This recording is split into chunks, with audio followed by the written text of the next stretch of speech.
All right, welcome everyone. For those of you who don't know me, my name is Kate Mueller. I'm the product and customer champion and resident cheesemonger here at KnowledgeOwl, all very important roles.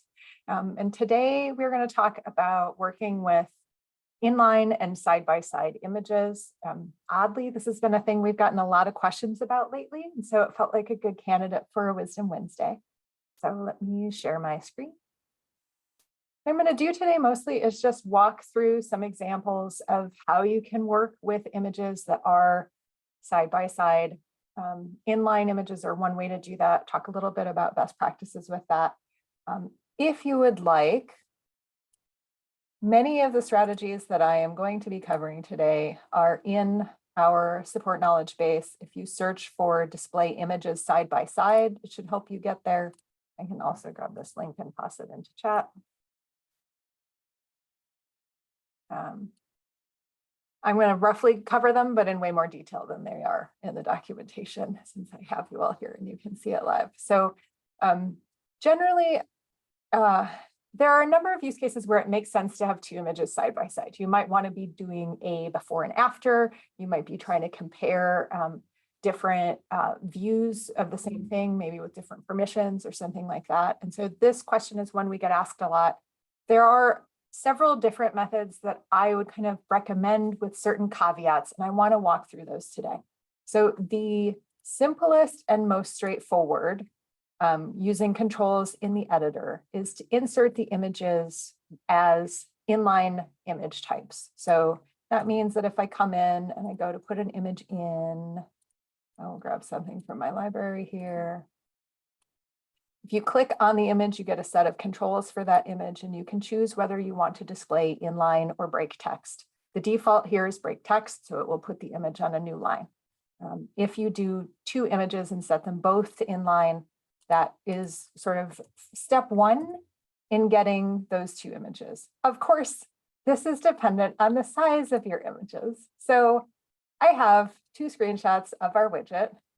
As you can see, they came through huge because I have a high res monitor. And so if I look at these live, even though they're inline, they're actually going to display on separate lines because they're so big. So if you take the true inline approach, there's a really good chance that you're going to end up having to resize those images to make them work. The easiest way to do this in the editor is to click on the image and then click this little change size and adjust width or height. As a general best practice here, I tend to edit the width, and there are several reasons for that. If you edit both width and height, one of two things will happen. Either it will kind of warp your image to try to hit the exact percentages that you have hit, or the exact pixels that you have hit. You can add either here. Or if it recognizes that it's going to warp it, it might only pick one of them, and it generally only picks width in that scenario. The second reason I only use width is actually PDF related. So if you only use height, which is another option here, when you go to generate a PDF of this article that has the screenshot in it, or you do a custom PDF or the standard PDF, very often the image will not show because our PDF generator doesn't quite understand how to handle height percentages in relation to a page of a PDF, but it does perfectly fine with width percentages. So like easiest straightforward thing. And what actually happens if you don't click this change size and you just click and drag the corner? Let me do it on this one, this gigantic image at the top. What it actually does behind the scenes there is to adjust the width only. So my best practice is basically to just kind of mimic what's happening directly in the editor if you do a drag and resize, which you also can totally do. You don't have to hit that little change size thing at all. I like doing change size for side-by-side images because in an ideal world, you've taken images that are of a similar size. And so you can set a very specific percentage this way instead of trying to eyeball it, dragging the corner of it. So in this case, these are both screenshots of the exact same widget. I have set them both to be 45% width. And that takes me from these ginormous guys down here to two images that look fairly good side by side. The only further tweak I might make here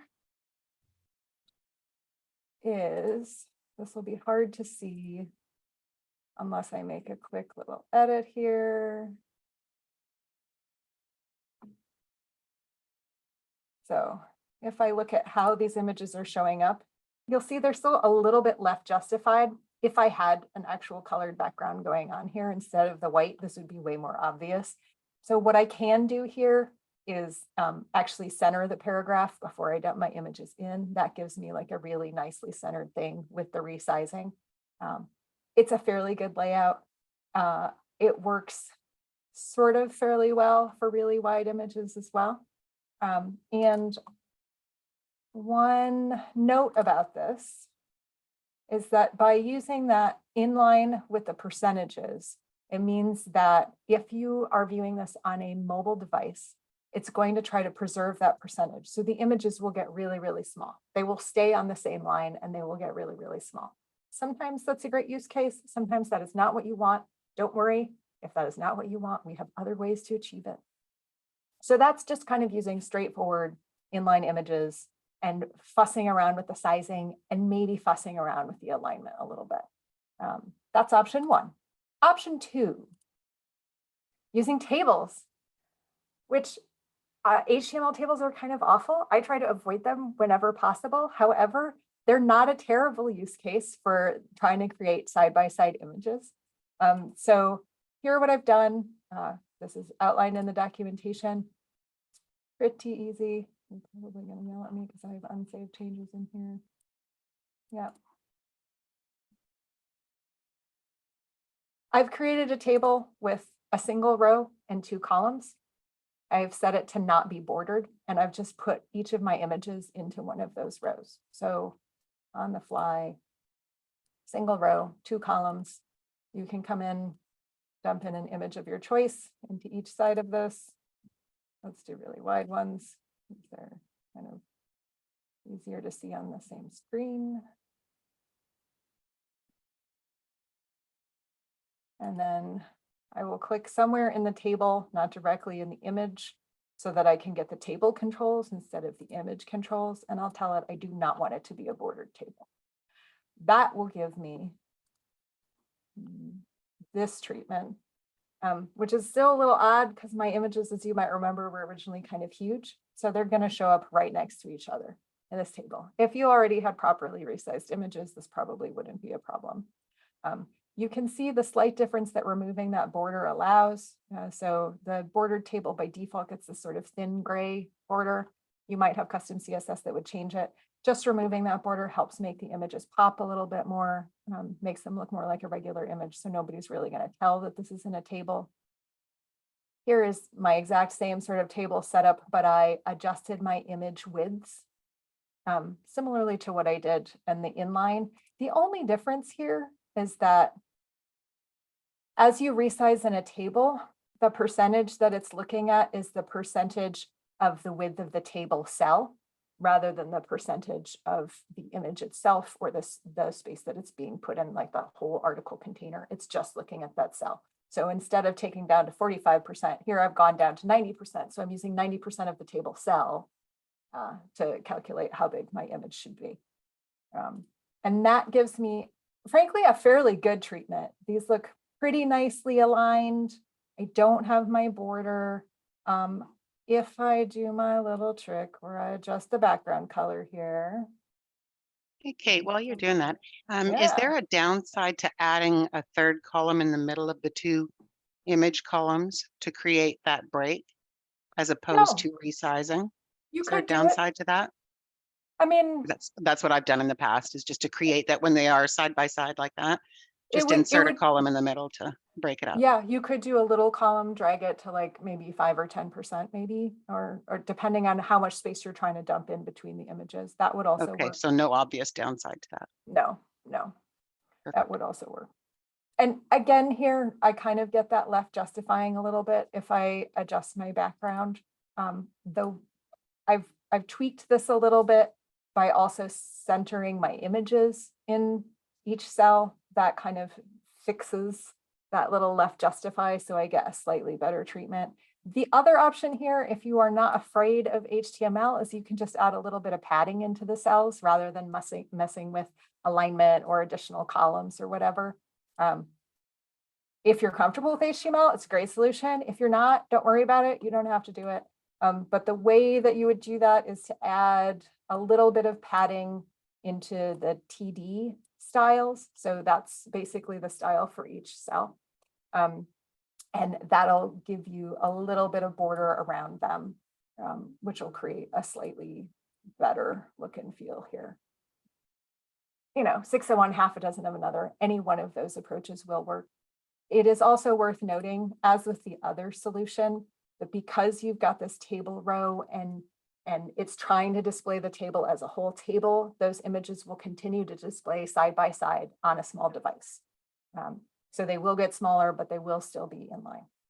If that inline is not something that you're hardcore wedded to, the third option here is to use, so we leverage Bootstrap under the covers in KnowledgeOwl, which means that there's some extra goodies for styling and layout that we can use that are just part of Bootstrap out of the box. And this option basically lets you use Bootstrap's row functionality and dynamic responsive sizing to set the images in place. This one is one where I always refer back to the docs. So there is this little section on use a Bootstrap grid in the HTML. There's a code block here, which you can just copy, dump it into the code in your article itself. So let me get out of here. Yes, I know I have unsaved changes. I'm a terrible teacher. And once we get into our article, we can toggle into code view, paste that code sample directly in, and then come back out and just swap out the images there directly. So you don't really have to think about it. You don't really have to understand what's happening in the Bootstrap grid here. It just gives you a way to dump it in easily. One of the things I like about this is it makes it easier to do more than 2 images side by side without banging your head against a wall for a while. So the Bootstrap grid gives you a way to designate how many columns something should take up. It assumes the full width of the container is 12 columns. So if you're doing 2 side by side, you tell it, all right, I want it to take up 6 columns. If you're doing 4 side by side, you tell each of them you want them to take up 3 columns. Sounds complicated, but once you've done it a couple times, it's actually fairly straightforward, and it's definitely much more fun than fussing with widths. And after you get this inserted, you can save and it will display really quite nicely. So here's those same 2 images here. Didn't have to do anything to resize them, didn't have to mark them as inline, just had to swap the images out. Here's my adjusted one where I've done 4 side by side. And just to make this comparison even, take me out of mobile for a moment. Let me give this the same background color. And you'll see that it really centers nicely the stuff within the container. It goes up to the edges, evenly spaced the whole way across. And this layout will give you a responsive design where on a small device, it'll wrap onto the next line instead of trying to force those 2 images into side by side and shrinking them down here. So you kind of need to be aware that it's doing that. If you're really trying to preserve that side by side, this is likely not a great solution. But if you are happy to have it wrap, you want that responsive functionality, this can be an excellent option. Let's see, there is one other thing I would like to mention about working with inline images, which is less about side-by-side images and is more about working with inline images in the midst of text. So one of the things we see in some documentation is that folks want to take a very small screen grab of a particular button and put that screen grab directly into the body of text as the click this button, right? One of the advantages to this for folks who see is that you can see the icon and tie it up probably with exactly what you're seeing in the UI. There are accessibility concerns with this, so I'm going to start with that one. This is technically, in this scenario, an image that is conveying information that the sentence would not make sense without that information. So from a bare minimum perspective, what you would want to do here is add an alt text attribute describing what this image is. If you've not had to do alt text before, don't worry. The editor has a control for that, so you don't have to think really hard about it. So you can click on it and there's this little alternative text, which is the I information icon. You can click on that, write your alternative text directly in here. And that will get saved so that a screen reader that is trying to parse this will actually be able to read out whatever that alternative text is. I would say that is the minimum you would need to do if you were using these images inline. I would consider a better practice to be to put the label, the text label for whatever the thing is directly in the text, in addition to having the icon, if you're really wedded to having the icon inline here. You could also play around with adding a title so that if they hover over it, which won't help folks using a screen reader, but may help with clarity for folks who are just interacting with the content, then they'll get a little bit of description about what the image itself is. We kind of bypass this entirely in our own documentation by using the label for the button directly in our written instructions with a screenshot afterward that's basically decorative that has an arrow pointing to it. So we sort of do it all in a text-based way. Then we've got a supplementary screenshot that's providing that. Largely for that accessibility thing, I want you to be able to visually scan and read the directions really quickly, but I also want to orient you if you are somebody who is sighted to be able to see where the icon is used and where you would be clicking, what you would be doing with it. Yes. You mean like you see up above there where it says insert snippet, a picture afterwards, or something different? Nope, it would be, so for us, it's usually like, this would be a numbered step in a process and we would tell you click on the insert snippet button. And then like before we move to the next numbered step, the screenshot would be below that. So I probably have one on this page. Here's a great example.